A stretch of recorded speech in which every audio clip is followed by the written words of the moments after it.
நேற்று மாலை திருவாரூரில் பரப்புரையை தொடங்கினேன். இன்று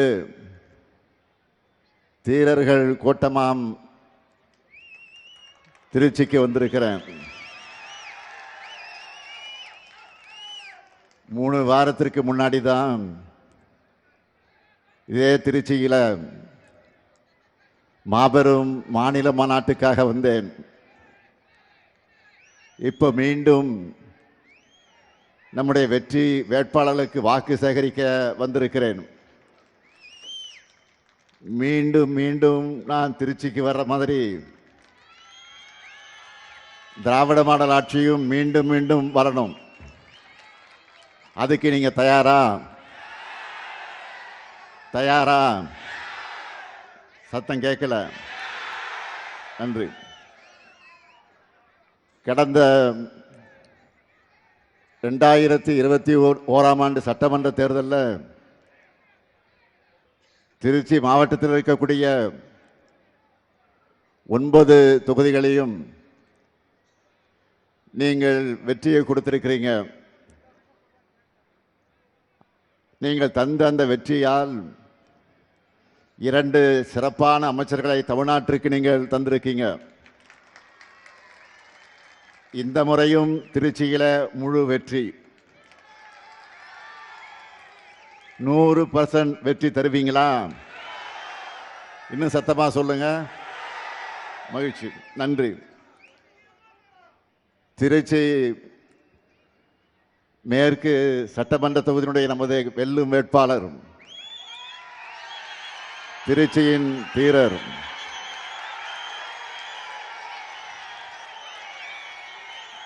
மாநாட்டு நாயகர்,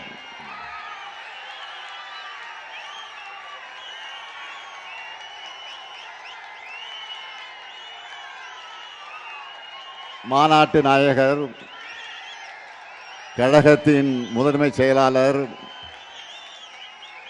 என்னுடைய ஆருயிர் சகோதரர் கே. நேரு அவர்களுக்கு உதயசூரியன் சின்னத்தில் நீங்கள்லாம் பொன்னான வாக்குகளை வழங்கிட வேண்டும். அடுத்து திருவெரும்பூர் சட்டமன்ற தொகுதியினுடைய நமது வெல்லும் வேட்பாளர் அருமை தம்பி அன்பில் மகேஷ் பொய்யாமொழி, என்னுடைய ஆருயிர் நண்பன் அன்பில் பொய்யாமொழி அவருடைய அருமை மகன்,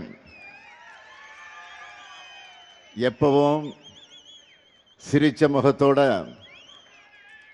குழந்தைகள் முதல் பெரியவர்கள் வர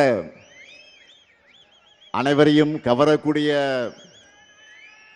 தம்பி அன்பில் மகேஷ் பொய்யாமொழி அவர்களுக்கு திருவெரும்பூர் மக்கள் உதயசூரியன் சின்னத்தில் உங்களுடைய பொன்னான வாக்குகள் அளித்து அவரை வெற்றி பெற வைக்கணும். அடுத்து திருச்சி கிழக்கு சட்டமன்ற தொகுதியினுடைய நமது வெல்லும் வேட்பாளர் சகோதரர் இனிகோ இருதராஜ் அவர்கள், சிறுபான்மை மக்களுக்காக என்கிட்ட எப்பவும் பேசி எதையும் சாதிக்கக்கூடிய ஆற்றலை படைத்தவர், தொகுதி மக்களோட ஏற்கனவே 2 கலந்தவர், நல்ல வெயிட்டான வேட்பாளர் சகோதரர் இனிகோ இருதராஜ் அவர்களுக்கு உதயசூரியன் சின்னத்தில் வாக்களித்து திருச்சி கிழக்கு மக்கள் அந்த வெற்றியை தேடித்தர வேண்டும் என்று நான் கேட்டுக்கொள்கிறேன். அடுத்து லால்குடி சட்டமன்ற தொகுதிக்கு நமது வெல்லும் வேட்பாளர் பாரிவள்ளல் அவர்கள், அவருடைய பெயருக்கு ஏற்றவாறு மக்களுக்கு நிச்சயம் தொண்டாற்றக்கூடியவர், கழகத்திற்காக உழைத்த தந்தை தங்கவேல் அவர்களுடைய வழியிலே வந்திருக்கக்கூடிய தம்பி பாரிவள்ளலுக்கு லால்குடி மக்கள் உதயசூரியன் சின்னத்தில் ஆதரவு தந்து வெற்றியை தேடி தந்திட வேண்டும். அடுத்து மண்ணச்சநல்லூர் சட்டமன்ற தொகுதியினுடைய நமது வெல்லும் வேட்பாளர் கதிரவனுக்கு நீங்கள் ஆதரவு தந்திட வேண்டும். தொகுதி மக்களுக்காக கடந்த 5 ஆண்டுகளாக எண்ணற்ற திட்டங்களும் உதவிகளையும் செய்தவர். அப்படிப்பட்ட தம்பி கதிரவனுக்கு உதயசூரியன் சின்னத்தில் உங்களுடைய பொன்னான வாக்குகளை நீங்கள் அளிக்கணும். அடுத்து திருவரங்கம் சட்டமன்ற தொகுதியில் நமது வெல்லும் வேட்பாளர் எஸ் துரைராஜ் அவர்கள். இவர் தொகுதிக்குட்பட்டிருக்கக்கூடிய அந்தநல்லூர் ஒன்றியத்தினுடைய பெருந்தலைவராக 2 முறை சிறப்பாக பணியாற்றி இருக்கிறார். இப்போ திருவரங்கம் தொகுதியில் போட்டியிடக்கூடிய அவருக்கு நீங்கள் எல்லாம் உதயசூரியன் சின்னத்தில் அந்த தொகுதி மக்கள் உங்களுடைய பொன்னான வாக்குகளை வழங்கிட வேண்டும். அடுத்து மணப்பாறை சட்டமன்ற தொகுதி, அங்கு நமது வெல்லும் வேட்பாளர் மனிதநேய மக்கள் கட்சியை சார்ந்த சகோதரர் அப்துல் சமத் அவர்கள். கூட்டணி கட்சியை சார்ந்திருந்தாலும் நமது உதயசூரியன் சின்னத்தில் அவர் போட்டியிடுகிறார். கடந்த முறை போலவே இந்த முறையும் அவருக்கு உங்களுடைய பொன்னான வாக்குகள் அளித்து அவருக்கு பெருவாரியான வாக்கு வித்தியாசத்தில் வெற்றியை தேடி தந்திட வேண்டும். அடுத்து முசிறி சட்டமன்ற தொகுதி, நமது வெல்லும் வேட்பாளர் தம்பி கருணை ராஜா அவர்கள். மறைந்த முன்னாள் அமைச்சர் செல்வராஜ் அவருடைய அருமை மகன், தலைமை செயற்குழு உறுப்பினர், பொறியாளர் அணியினுடைய பொறுப்பில் இருந்து பணியாற்றக்கூடியவர். கருணை ராஜாவுக்கு நீங்கள் உதயசூரியன் சின்னத்தில் முஸ்லிம் மக்களாக இருக்கக்கூடிய நீங்கள் உங்களுடைய பொன்னான வாக்குகளை வழங்கிட வேண்டும். அடுத்து துறையூர் சட்டமன்ற தொகுதி, நம்முடைய தோழமை இயக்கமான காங்கிரஸ் இயக்கத்திற்கு அந்த தொகுதியை ஒதுக்கி இருக்கிறோம். விரைவில் நம்முடைய அன்பு சகோதரர் ராகுல் காந்தி அவர்கள் அறிவிக்க இருக்கக்கூடிய அந்த வேட்பாளரை, காங்கிரஸ் கட்சியுடைய வேட்பாளரை துறையூர் மக்கள் கை சின்னத்தில் உங்களுடைய பொன்னான வாக்குகளை வழங்கிட வேண்டும். இங்கே இந்த மேடையில் இப்போ நின்று கொண்டிருக்கக்கூடிய இந்த 8 வேட்பாளர்களுக்கும் அதேபோல் அறிவிக்க போகிற காங்கிரஸ் கட்சியுடைய வேட்பாளரையும் சேர்த்து திருச்சி மாவட்டத்தில் இருக்கக்கூடிய மதச்சார்பற்ற முற்போக்கு கூட்டணி கட்சியினுடைய வேட்பாளர் 9 வேட்பாளர்களையும் உங்களுடைய பொன்னான வாக்குகளை வழங்கி வெற்றி பெற வைக்கணும் என்று நான் உங்களை எல்லாம் அன்போடு கேட்கிறேன், பண்போடு கேட்கிறேன், பாசத்தோடு கேட்கிறேன், உரிமையோடு கேட்கிறேன். உங்க முத்துவேல் கருணாநிதி ஸ்டாலின் கேட்கிறேன். வெற்றி உறுதியா? வெற்றி உறுதியா? கொஞ்சம் சத்தமா. வெற்றி உறுதியாயிடுச்சு. வேட்பாளர்கள் உட்காரலாம். உங்களுக்கு சீட்டு கொடுத்தாச்சு. இந்த அளவுக்கு ஏன் உரிமையோடு நான் பேசுகிறேன் என்று கேட்டால், அந்த அளவுக்கு இந்த திருச்சிக்காக பல்வேறு முத்திரை திட்டங்களை கடந்த 5 ஆண்டுகளில் நாம் செய்து கொடுத்திருக்கிறோம். உறுதியாக சொல்கிறேன், நிச்சயமாக சொல்கிறேன், அவற்றையெல்லாம் சொல்ல முடியாது. காரணம் நேரமில்லை. வெயிலில், கொடுமையான வெயிலில் நீங்கள் இங்கே காத்து கொண்டிருக்கிறீர்கள். எனவே சுருக்கமாக தலைப்புச் செய்தியா மிக மிக சிறப்புக்குரிய சிலவற்றை மட்டும் நான் உங்களிடத்தில் லிஸ்ட் போட காத்திருக்கிறேன். பக்கத்து மாநிலத்தை சார்ந்தவர்கள் கூட இது என்னப்பா ஒரு பஸ் ஸ்டாண்டை ஏர்போர்ட்டை மிஞ்சுகிற வகையில் இருக்குன்னு வியந்து போய் வீடியோ போடுகிற திருச்சி பஞ்சப்பூர் கலைஞர் 100 ஆண்டு பேருந்து முனையம் அது பக்கத்திலேயே பேரறிஞர் அண்ணா கனரக சரக்கு வாகன முனையம். அது மட்டுமல்ல, திருவரங்கம் லால்குடி மாநகராட்சிகளையும் புதிய பேருந்து நிலையங்கள். திருச்சி மாவட்டத்தில் மட்டும் 327 திருக்கோயில்களுக்கு குடமுழுக்கு செஞ்சிருக்கிறோம். பள்ளி கல்வித்துறையை இன்றைக்கு கட்டி காத்து கொண்டிருக்கக்கூடிய அப்படிப்பட்ட அமைச்சரை தந்த உங்க மாவட்டத்தில் 2 மாதிரி பள்ளிகளை கட்டி இருக்கிறோம். உங்க மாவட்டத்துக்கு மட்டுமே நம்முடைய நேரு அவர்கள் 9 கூட்டு குடிநீர் திட்டங்களையும் 18 மறுசீரமைப்பு குடிநீர் திட்டங்களையும் செஞ்சு கொடுத்திருக்கிறார்.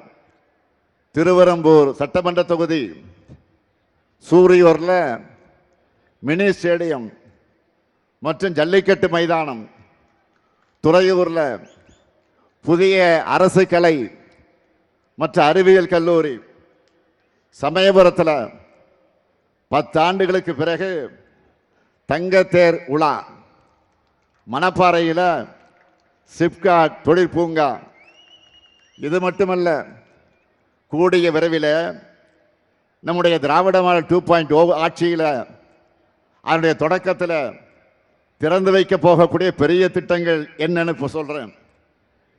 டிவிஎஸ் டோல்கேட் பகுதியில் பெருந்தலைவர் காமராஜர் பேரில் அமைய இருக்கக்கூடிய பிரம்மாண்டமான நூலகம், பஞ்சப்பூர்ல டைடல் பூங்கா, சூரியூர்ல மிகப்பெரிய ஒலிம்பிக் அகாடமி ஆகியவற்றை விரைவில் நாம் உங்களுடைய அன்போடு ஆதரவோடு வெற்றி பெற்று ஆட்சிக்கு வந்ததற்கு பிறகு விரைவில் அதை திறந்து வைக்க இருக்கிறோம். நான் சொல்லியிருக்கக்கூடிய அனைத்தும் மகா திட்டங்கள். திருச்சியினாலே அது பிரம்மாண்டம்தான்.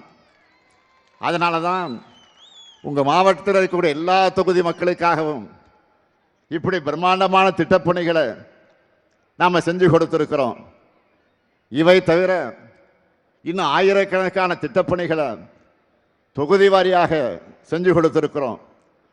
தலைநகர் சென்னைக்கு சவால் விடுகிற வகையில் திருச்சி இன்றைக்கு தரம் உயர்ந்து வந்து கொண்டிருக்கிறது. இதை என்னால் நெஞ்சு நிமிர்த்தி சொல்ல முடியும். மொத்தமாக டோட்டல் போட்டால் நான் பெருமையோடு சொல்லுகிறேன், கடந்த 5 வருஷத்தில் இந்த திருச்சிக்காக 26,066 கோடி ரூபாய் மதிப்பீட்டில் மக்கள் நல திட்டங்கள் செயல்படுத்தப்பட்டிருக்கு. அதனால தான் உங்களிடத்தில் நான் உரிமையோடு உங்ககிட்ட வாக்கு கேட்க வந்திருக்கிறேன். 2021ஆம் ஆண்டு எங்கள் மேலே நீங்கள்லாம் நம்பிக்கை வச்சு எங்களை ஆதரித்து பொறுப்புல உட்கார வச்சிங்க. உங்களுடைய நம்பிக்கையை நான் இன்றைக்கு காப்பாற்றி இருக்கிறேன். கொடுத்த வாக்குறுதிகளை நாங்கள் இன்றைக்கு நிறைவேற்றி காட்டியிருக்கிறோம். கொடுக்காத பல வாக்குறுதிகளையும் செயல்படுத்திக்கிட்டு இருக்கிறோம். திராவிட மாடல் அமைச்சதும் அது அமைந்ததும் மகளிருக்கு கட்டணமில்லா விடியல் பயண வசதி செஞ்சு தருவோம்னு சொன்னேன். முதலமைச்சரான முதல் நாள பதவியேற்றுக்கொண்டு கோட்டைக்கு சென்று முதல் கையெழுத்து போட்டேன். மகளிர் எல்லாரும் இன்றைக்கு டவுன் பஸ்ஸில் கட்டணம் இல்லாமல் பயணிக்கிறாங்களா இல்லையா? சொல்லுங்க, பயணிக்கிறாங்களா இல்லையா? மகளிருக்கு மாதந்தோறும் உரிமை தொகையா 1000 ரூபாய் வழங்குவோம்னு சொன்னோம். 1,31,00,000 மகளிருக்கு மாதந்தோறும் உரிமை தொகை வழங்குகிறோம். உண்டா இல்லையா? இப்போ நம்மை பார்த்துத்தான் மற்ற மாநிலங்களும் கொடுக்க தொடங்கி இருக்கிறாங்க. காலை உணவு திட்டம் வாக்குறுதியில் சொல்லாத திட்டம். 19 லட்சம் பிள்ளைகள் சூடான சுவையான காலை உணவை சாப்பிட்டு விட்டு வந்து படிக்கிறாங்க. நான் முதலும் திட்டமும் தேர்தல் அறிக்கையில் சொல்லப்படவில்லை. 48 லட்சம் திறன் பயிற்சி சான்றிதழ்களை நம்முடைய இளைஞர்கள் நான் முதல் திட்டத்தில் இன்றைக்கு பெற்றிருக்கிறாங்க. அரசு பள்ளி மாணவர்கள் உயர்கல்வியில் சேருவதை உறுதி செய்ய உருவாக்கப்பட்ட திட்டம்தான் புதுமை பெண் தமிழ் புதல்வன் திட்டங்கள். 9 லட்சம் மாணவ மாணவிகளுக்கு மாதம் 1000 ரூபாய் வழங்கப்படுகிறது. கடந்த ஜனவரி மாதம் பொங்கல் திருவிழாவை முன்னிட்டு நீங்கள் எல்லாம் சிறப்பாக கொண்டாட 3000 ரூபாய் வழங்கணும். 3000 ரூபாய் பொங்கல் பரிசு எல்லாருக்கும் வந்துச்சா? மகளிர் உரிமை தொகையை தேர்தலை காரணம் காட்டி தடுக்க நினைச்சாங்க. அதையும் முன்கூட்டியே தெரிஞ்சுக்கிட்டு 3 மாதங்களுக்கான தொகையும் கோடைகால சிறப்பு நிதியும் சேர்த்து 2000 சேர்த்து 5000 ரூபாய் அட்வான்ஸாக கொடுத்தோம். 5000 ரூபாய் உங்களுக்கு வந்துச்சா இல்லையா? அரசு ஊழியர்களுடைய நீண்ட ஆண்டு கால பிரச்சனை, சற்றேறக்குறைய 23 ஆண்டு கால கோரிக்கையை நிறைவேற்றி சொன்னபடியே உறுதியளிக்கப்பட்ட ஓய்வூதிய திட்டத்தை செயல்படுத்தி இன்றைக்கு சாதனை படைத்திருக்கிறோம். இவை எல்லாத்துக்கும் மேல தமிழ்நாட்டில் ஜாதி கலவரம் இல்லை, பாஜக ஆளுகிற மாநிலத்தை போல மத கலவரங்கள் இல்லை, உத்தரப்பிரதேசத்தை போல கும்பல் வன்முறை இல்லை, மணிப்பூர் மாதிரி தொடர் வன்முறைகள் இல்லை. இப்படி எல்லாம் உருவாக்கணும்னு பாஜக செஞ்ச சூழ்ச்சிகளையும் நாம் முறியடிச்சிருக்கிறோம். அமைதியான சூழலும் திறமையான மனித வளமும் நம்ம ஆட்சியில் இருக்கிற காரணத்தால் தான் இன்றைக்கு முதலீடுகளும் தமிழ்நாட்டில் வந்து குவிந்து கொண்டிருக்கிறது. இந்த வளர்ச்சியை அடுத்த கட்டத்துக்கு கொண்டு போகணும். அதுக்கான தெளிவான செயல் திட்ட அறிக்கையா திமுக தேர்தல் அறிக்கையை நாங்கள் வெளியிட்டிருக்கிறோம். அதில் நான் சொல்லியிருக்கக்கூடிய அறிவிப்புகள் எல்லாம் பல இருக்கிறது. ஆனால் நீங்கள் செய்திகளை பார்த்துருப்பீங்க. ஹைலைட்டாக பெரும் வரவேற்பை பெற்றிருக்கக்கூடிய சில வாக்குறுதிகளை மட்டும் நான் சொல்கிறேன். மாதந்தோறும் 1000 ரூபாய் மகளிர் உரிமை தொகை என்பதை டபுள் மடங்காக்கி இனி 2000 ரூபாயாக உயர்த்தி வழங்க போகிறோம். என்ன மகிழ்ச்சி தானே? மகிழ்ச்சியா இல்லையா? அதேபோல் புதுமை பெண் தமிழ் பெண் திட்டத்தில் கல்லூரிக்கு போகிற மாணவர்களுக்கு இப்போ மாதம் 1000 ரூபாய் வழங்கிட்டு வரோம். இனி அது 1500 ரூபாயாக உயர்த்தி வழங்கப்படும்.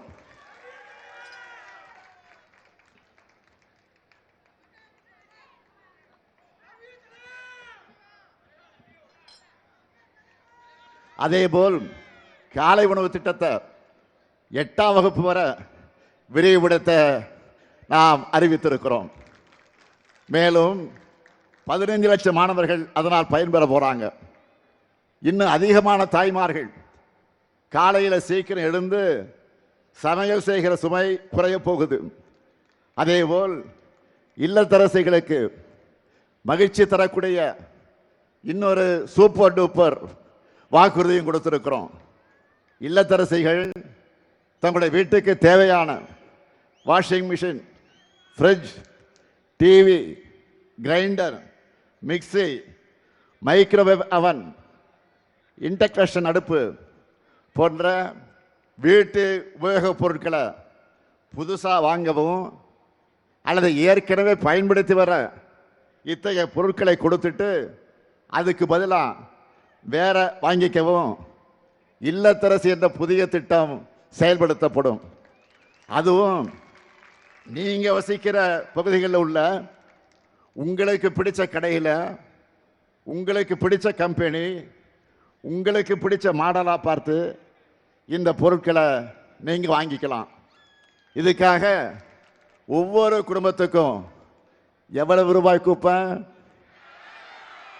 எவ்வளவு ரூபாய் கூப்பன்? தலா 8000 ரூபாய் மதிப்பிலான கூப்பன் கொடுத்துட போறோம்னு அறிவிச்சிருக்கிறோம். இன்னைக்கு தமிழ்நாடு முழுக்க இதை பற்றி தான் ஒரே பேச்சா இருக்கு. நம்ம பெண்கள் ஒரு சேலை வாங்கினா கூட அவங்களுக்கு பிடிச்ச கடையில் அவங்களுக்கு பிடிச்ச டிசைனில் அவங்களுக்கு பிடிச்ச கலரில் வாங்கணும்னு நினைப்பாங்க. அதை மனசில் வச்சுத்தான் இந்த திட்டத்தை உருவாக்கி இருக்கிறோம். இல்லத்தரசி திட்டத்தில் என்ன வாங்கணும், எப்படி வாங்கணும், எல்லாமே உங்க சாய்ஸ் தான். அதே போல உலகுக்கே உணவளிக்கக்கூடிய, உழவர்களை மதிக்கக்கூடிய, அவர்களை மகிழ்விக்க ஒரு மாபெரும் அறிவிப்பை வெளியிட்டிருக்கிறோம். இலவச மின்சாரம் பெறக்கூடிய 20 லட்சத்திற்கும் மேற்பட்ட விவசாயிகளுக்கு எந்தவித மீட்டரும் பொருத்தப்படாத நவீன மின்சார பம்பு செட்டுகள் வழங்கப்படும். எல்லாரும் பழைய பம்பு செட்டு வச்சிருக்கிறவங்க ஒருவேளை வச்சிருப்பீங்க, சிலது அடிக்கடி ரிப்பேர் ஆகும், அதிக கரண்ட் செலவாகும், அதிக விலை கொடுத்து வாங்க முடியாத நிலையில் இருப்பீங்க. அதை நம்ம திராவிட மாடல் ஆட்சியில் அரசே இனி வாங்கி தரும். நெல் கொள்முதல் விலை குவிண்டால் ஒன்றுக்கு 3500 ரூபாயாக உயர்த்தி வழங்கப்படும். கரும்பு கொள்முதல் விலை டன் ஒன்றுக்கு 4500 ரூபாயாக உயர்த்தி வழங்கப்படும். பால் கொள்முதல் விலை லிட்டர் ஒன்றுக்கு 5 ரூபாய் உயர்த்தி வழங்கப்படும். முதியோர் உதவித்தொகை இனி மாதம் 2000 ரூபாயாக உயர்த்தி வழங்கப்படும். மாற்றுத்திறனாளிகளுக்கான உதவித்தொகை 2500 ரூபாயாக உயர்த்தி வழங்கப்படும்.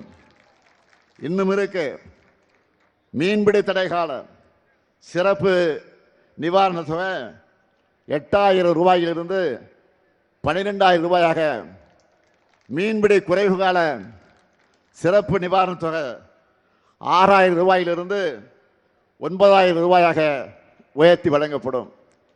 மகளிர் சுய உதவிக்குழு சகோதரிகள் நிறைய பேர் இங்கே வந்திருக்கிறீங்க. யாராவது மகளிர் சுய உதவிக்குழு சார்ந்தவர்கள் இருந்தால் கையை வச்சு காட்டுங்க பார்ப்போம். காட்டுறாங்க போகிறேன். மகளிர் சுய உதவிக்குழு, நன்றி நன்றி. உங்களை எல்லாம் பிஸ்னஸ் உமனா முன்னேற்றத்துக்காக அதற்கேற்ற வகையில் ஷூரிட்டி எதுவும் இல்லாமல் 5 லட்சம் ரூபாய் வரை மானியத்தோடு வங்கி கடன் வழங்கப்படும். பேரிடர் கால இழப்பீடுகளாக இரவை பாசன பயிர்கள் மற்றும் நெல் பயிர்களுக்கு ஹெக்டேர் ஒன்றுக்கு 25000 ரூபாயும், நீண்ட கால பயிர்களுக்கு 27000 ரூபாயும், மானாவாரி பயிர்களுக்கு 12000 ரூபாயும் வழங்கப்படும். உயர்கல்வி படிக்கிற 35 லட்சம் மாணவர்களுக்கு அடுத்த 5 ஆண்டிற்குள்ளாக லேப்டாப் வழங்கப்படும். அடுத்து 5 ஆண்டுகளில் 10,000 புதிய பேருந்துகள் இயக்கப்படும். அனைத்து சட்டமன்ற தொகுதிகளிலையும் முதல்வர் படைப்பகங்கள் அமைக்கப்படும். தமிழ்நாட்டின் இதயமாக இருக்கிற இந்த டெல்டா மாவட்டங்களுக்கான சிறப்பு வளர்ச்சி திட்டம், இப்படி ஏராளமான வாக்குறுதிகளை நாம் கொடுத்திருக்கிறோம். நாங்கள் சொன்னா செய்வோம், செய்வதைத்தான் சொல்வோம். நான் கலைஞரின் மகன். யாருடைய மகன்? யாருடைய மகன்? கலைஞருடைய மகன். சொன்ன வாக்குறுதிகளை மறக்கவும் மாட்டேன், மறுக்கவும் மாட்டேன். கடந்த 5 ஆண்டுகளில் தமிழ்நாட்டினுடைய நிதிநிலையை சீராக்கி ஒவ்வொன்றா நாங்கள் நிறைவேற்றிட்டு வர திட்டங்களை அதுக்கு சாட்சி. தன்னோட 10 ஆண்டு கால ஆட்சியில் தமிழ்நாட்டை எல்லா துறைகளிலும் படுகொலைக்கு தள்ளின அதிமுகவும், இந்தியாவை வரலாறு காணாத சரிவுக்கு கொண்டு போய் கொண்டிருக்கக்கூடிய பாஜகவும் சேர்ந்து அமைச்சிருக்கக்கூடிய கூட்டணிக்கு இந்த தேர்தலையும் வழக்கம் போல படுதோல்வியை தான் நீங்க பரிசா தரணும். தயாராயிட்டீங்களா? மக்களுக்கு நேரடியான 8000 ரூபாய்க்கான கூப்பனை தரப்போறோம். நம்முடைய இல்லத்தரசி திட்டத்தை பார்த்து இன்றைக்கு வயிறு எரிஞ்சு அது ஊழலுக்கான திட்டம்னு சொல்றாரு. யாரு? பழனிசாமி சொல்றாரு. எந்த பழனிசாமி? சம்பந்திக்கு கான்ட்ராக்ட் கொடுக்கிறதுக்காகவே ஆட்சியை நடத்தின பழனிசாமி. திமுக செய்கிற ஒவ்வொரு திட்டமும் தரமானதாக இருக்கும். எடுத்துக்காட்டுக்கு சொல்றேன். தலைவர் கலைஞர் அவர்கள் 2006 தேர்தலின் போது கலர் டிவி வழங்குவோம்னு சொன்னார். ஆட்சி பொறுப்புக்கு வந்த உடனே கலர் டிவியோட கொள்முதல் நேர்மையாகவும் தரமானதாகவும் யாரும் குறை சொல்ல முடியாத வகையில் இருக்கணும்னு முடிவு செஞ்சு அதுக்கான டெண்டரை ஒப்பந்ததாரரை முடிவு செய்ய அனைத்து கட்சிகள் கொண்ட அதிமுகவும் சேர்த்து, எதிர்கட்சியாக இருக்க அதிமுகவும் சேர்த்து, அனைத்து கட்சி உறுப்பினர்களை சேர்த்து ஒரு குழுவை அமைச்சார். 2006 செப்டம்பர் மாதமே கலர் டிவி வழங்குகிற அந்த விழாவை தொடங்கி 1.5 கோடிக்கு அதிகமான நம்முடைய தமிழர்களுடைய வீடுகளுக்கு கலர் டிவியை வழங்கணும். கிட்டத்தட்ட 20 வருஷம் ஆச்சு. இன்னைக்கும் பல வீடுகளில் கலர் டிவியா மட்டுமல்ல, கலைஞர் டிவியா அது நிலைச்சு நிற்குது. இதுக்கு பேர் தான் குவாலிட்டி. இதுவே அதிமுக ஆட்சியில் மிக்சி கொடுத்தாங்க, கிரைண்டர், மின் விசிறி கொடுத்தீங்களே, என்னாச்சு? காயிலாங்கல்ல இருக்கு.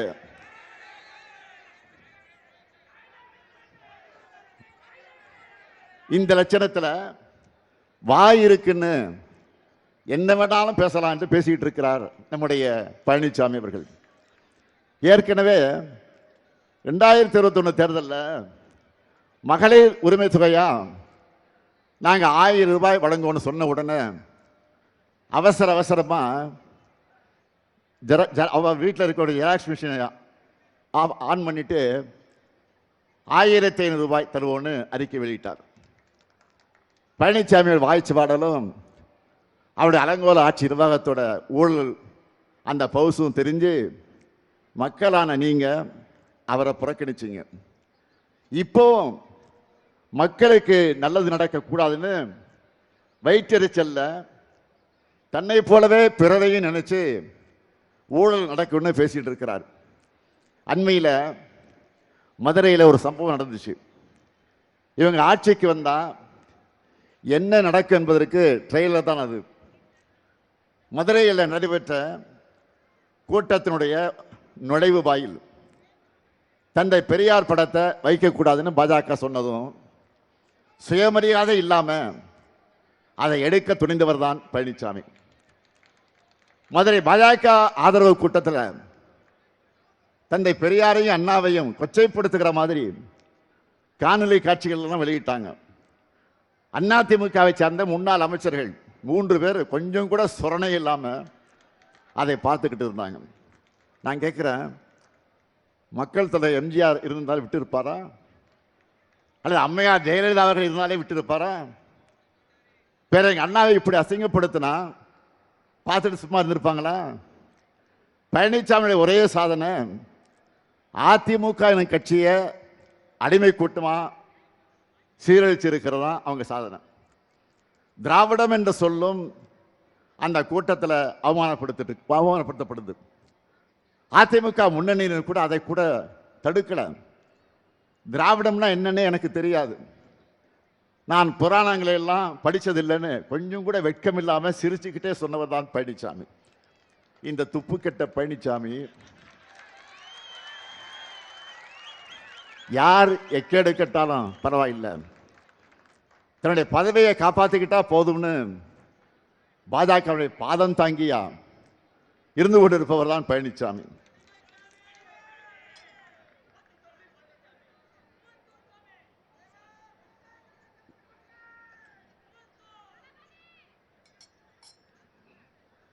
சிறுபான்மை சமூகத்துக்கும் இலங்கை தமிழருக்கும் துரோகம் இழைக்கக்கூடிய வகையில் குடியுரிமை திருத்த சட்டத்தை மாநிலங்களில் ஆதரித்து அதை நிறைவேற துணை போன கட்சி தான் அதிமுக. ஏன் இவங்களோட சேர்ந்து பாட்டாளி அன்புமணி ராமதாஸும் ஆதரவாக வாக்களித்து துரோகம் செஞ்சார். இவங்களால தான் சிறுபான்மையினருக்கு எதிரான அந்த சட்டமே மாநிலங்களில் நிறைவேறிச்சு. அதை தொடர்ந்து நடந்திருக்கக்கூடிய போராட்டங்களில் ஆயிரக்கணக்கான மக்கள் மேல தாக்குதல் எல்லாம் நடத்தப்பட்டுச்சு. சுமார் 70 பேர் கொல்லப்பட்டாங்க. இவங்களோட இரத்தக்கரை இன்றைக்கு அதிமுக கையில் தான் இருக்கு. இவ்வளவுக்கும் பிறகு பழனிசாமி என்ன பேசினார்?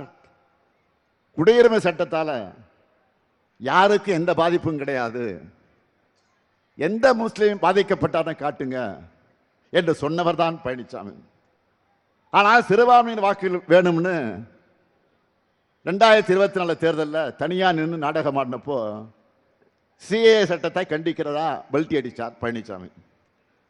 பாஜக மக்களிடையே பிரிவினையை ஏற்படுத்துறாங்க, சிஏ சட்டம் ஒரு வரலாற்று பிழைன்னு பிளேட்டை அப்படியே திருப்பி போட்டார் பழனிசாமி. நான் இப்போ கேட்குறேன், மாண்புமிகு எதிர்க்கட்சி தலைவர் பழனிசாமி அவர்களை, நீங்க இப்போ அந்த சட்டத்தை ஆதரிக்கிறீங்களா எதிர்க்கிறீங்களா? தைரியம் என்றால் வெளிப்படையாக சொல்லுங்க. பழனிசாமி துரோக பட்டியல் இத்தோடு நிற்கல. 3 வேளாண் சட்டங்களை பாஜக கொண்டு வந்தப்போ கண்ணை மூடிக்கிட்டு அதையும் ஆதரிச்சார் இந்த பழனிசாமி. 3 வேளாண் சட்டங்களுக்கு எதிராக போராடின 8 மாநில விவசாயிகளை புரோக்கர்னு வசைபாடி கொச்சைப்படுத்தினார். இப்படி பாஜகவோட கூட்டணி சேர்ந்து முழுசா சந்திரமுகியாவே மாறி இருக்கிறார் பழனிசாமி. அதாவது முழு சங்கியாகவே மாறிவிட்டார். ஊர் ஊரா போய் அதிமுக கூட்டணியில எந்த பிரச்சனையும் இல்லைன்னு பழனிசாமி சொல்லிக்கிட்டு இருக்கிறார். பிரச்சனை இல்லைன்னா எதுக்காக அத்தனை தடவை டெல்லிக்கு போனீங்க? டெல்லிக்கு போய் அமித்ஷாவினுடைய அப்பாயின்மெண்ட்டுக்காக பல மணி நேரம் ஏன் காத்து கிடந்தீங்க? அது வேற வேற கார்ல மாறி மாறி போய் முகத்தை எல்லாம் மூடிக்கிட்டு ஏன் வெளியில வந்தார்? நான் கேட்கிறேன், கூட்டணிக்கு தலைமை அதிமுக தான் சொல்றாங்க. ஆனா எல்லா கட்சிகளும் பாஜக கிட்ட போய் ஏன் பேச்சுவார்த்தை நடத்தினாங்க? இது எப்படி தெரியுமா இருக்கு? மாப்பிள்ளை அவர்தான். ஆனால் அவர் போட்டிருக்க சட்டை என்னோடதுன்னு நம்ம சூப்பர் ஸ்டார் நடிச்ச படையப்பா படத்தில் வர்ற காமெடி மாதிரி இருக்கு.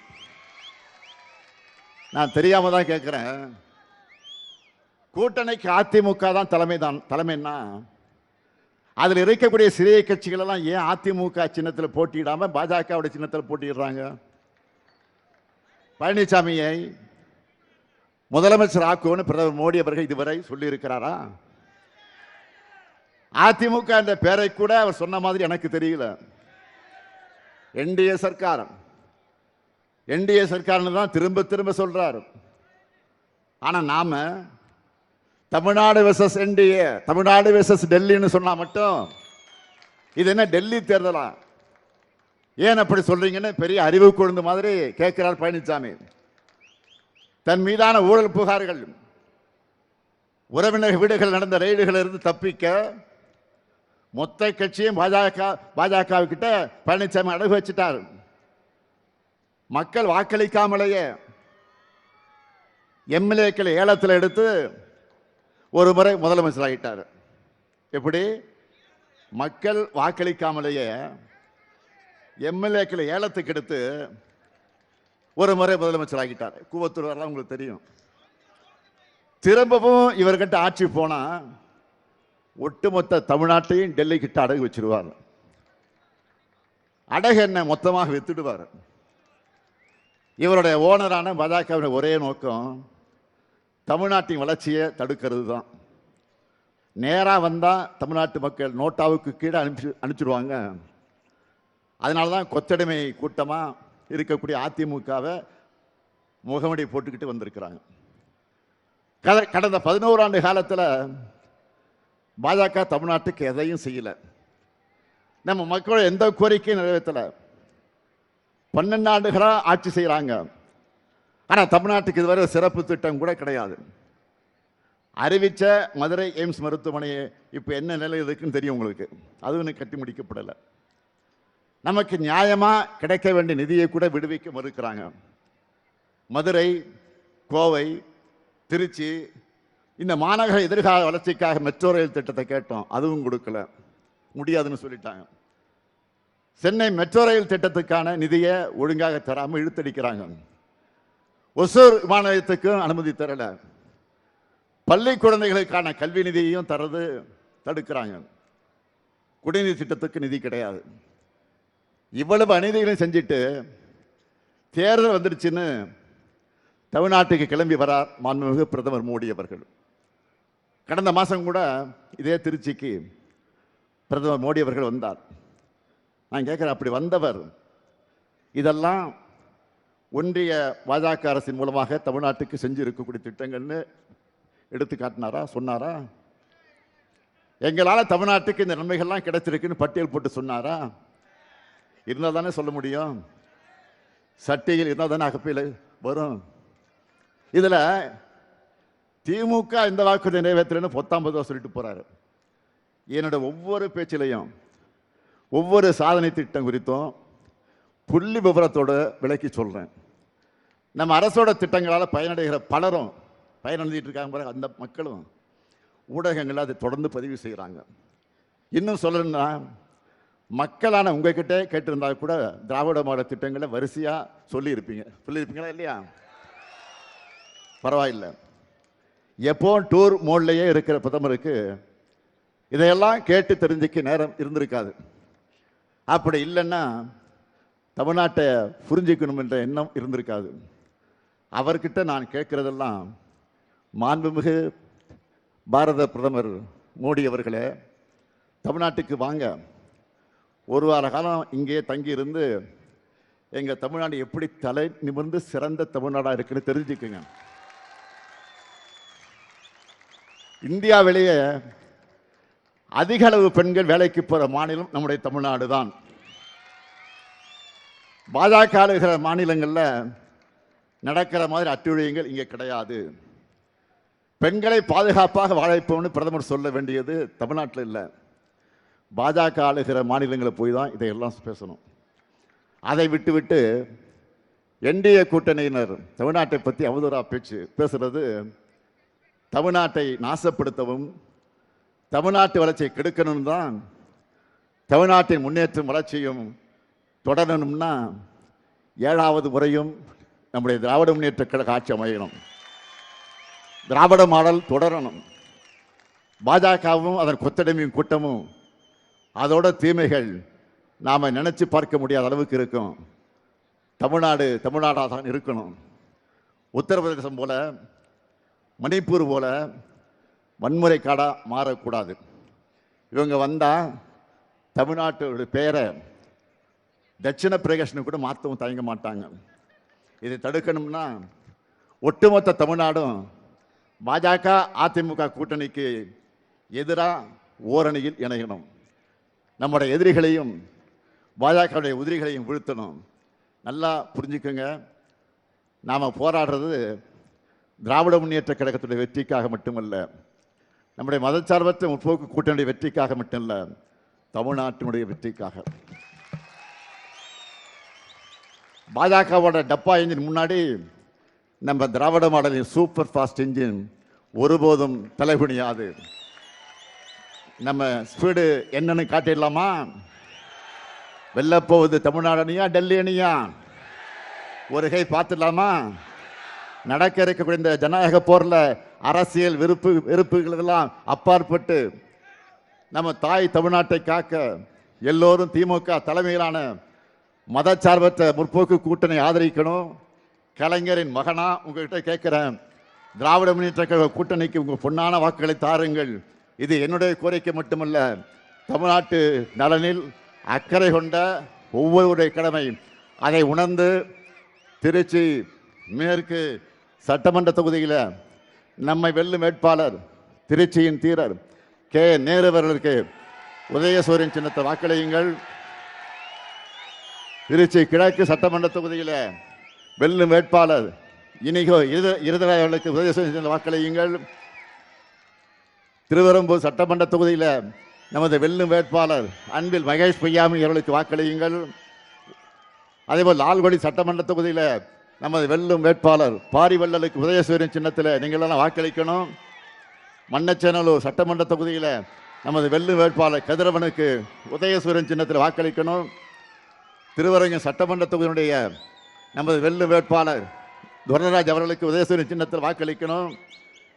மணப்பாறை சட்டமன்ற தொகுதியில் நமது வெல்லும் வேட்பாளர் மக்கள் கட்சி மனிதநேய மக்கள் கட்சியை சார்ந்த சகோதரர் அப்துல் சமத் அவர்களுக்கு உதயசூரியன் சின்னத்தில் வாக்களிக்கணும். முசிறி சட்டமன்ற தொகுதியில் நமது வெல்லும் வேட்பாளர் கருணை ராஜாவுக்கு உதயசூரியன் சின்னத்தில் வாக்களிக்கணும். துறையூர் சட்டமன்ற தொகுதியில் நமது வெல்லும் வேட்பாளர் காங்கிரஸ் கட்சியை சார்ந்த நம்முடைய ராகுல் காந்தி அறிவிக்கிற வேட்பாளருக்கு கை சின்னத்தில் மிகப்பெரிய வெற்றி தேடித்தரணும்னு கேட்டு உங்கள் பொன்னான வாக்குகளை உதயசூரியனுக்கு வழங்குங்கள் என்று கேட்டு விடைபெறுகிறேன். நன்றி, வணக்கம்.